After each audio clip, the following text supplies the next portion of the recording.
மாப்பிள்ளை வந்து அப்பதான் முதல் வந்து ட்ரெஸ் வாங்கி கொடுத்துருக்காரு. இது ஒரு செட்டோ 2 செட்டோ வாங்கி கொடுத்துருக்காரு. அவர் வேண்டாம் தான் சொல்லியிருக்கா, அவர் வாங்கி கொடுத்துருக்காரு. ஏதோ சந்தோஷமா போய் வாங்கிட்டு வந்துட்டாங்க. வீட்டுக்கு வந்தோடனே யாரை கேட்டு ட்ரெஸ் எடுத்த? நீ உனக்கு என்ன நிறைய ஆடம்பரமா இருக்கணும்னு ஆசையா? ஏன் வேண்டான்னு சொல்றக்கு உனக்கு என்ன? எடுத்து கொடுத்தா எடுத்துக்குவியா நீ?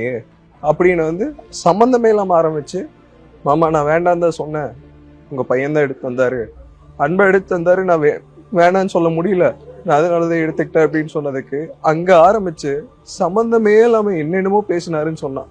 என்கிட்ட தெளிவா சொல்ல. தம்பி கஷ்டப்படுவான்னு நினைச்சாலா என்னன்னு தெரியல. என்கிட்ட மோஸ்டா எதையும் சொல்ல மாட்டான். நானா பார்த்து கண்டுபிடிச்சு நானா கேட்பேன். அவ அப்படி சொன்னா. உட்காரணும், நில்லுனா நிற்கணும். இங்க நான் சொல்றது, அத்தை சொல்றது, புருஷ சொல்றது மட்டும்தான் நீ கேட்கணும். வேலை செய்றியா? மாசம் 20,000 25,000 வாங்கிக்கோ.